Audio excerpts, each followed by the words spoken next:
Hello ગુજરાતીઓ, જય દ્વારકાધીશ. વાત જ્યારે પ્રેમની હોય ત્યારે રાધા કૃષ્ણ અને શિવ પાર્વતી યાદ ના આવે એવી કોઈ વાત જ ના બને. ત્યારે પ્રેમનો અર્થ સમર્પણ અને ત્યાગ હતો. અંતર હોવા છતાં આત્મા એક હતા. અને આજે પ્રેમ જરૂરિયાતો અને શરતોનો ખેલ બની ગયો છે. ત્યારે પ્રેમ હૃદયથી થતો હતો અને અત્યારે પ્રેમ એ સોશિયલ મીડિયા અને વોટ્સઅપના સ્ટેટસના દેખાડાથી થાય છે.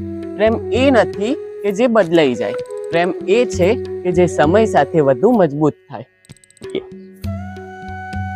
અત્યારે પ્રેમ અપેક્ષાઓ પર શરૂ થાય છે અને અહંકાર પર પૂરો થાય છે.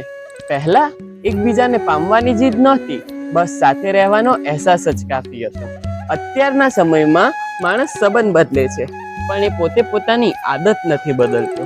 પ્રેમમાં પવિત્રતા ના હોય તો એકમાત્ર આકર્ષણ બનીને રહી જાય છે. રાધાનું નામ કૃષ્ણ સાથે અમર થઈ ગયું, કારણ કે તેમાં કોઈ સ્વાર્થ નહોતો. અને આજે સંબંધોની ઉંમર માત્ર એક વોટ્સઅપના સ્ટેટસ જેટલી ટૂંકી થઈ ગઈ છે. ક્યારેક મીરા બનીને તો ચાહી જુઓ, પ્રેમ આપોઆપ ઈશ્વર ભક્તિ બની જાય.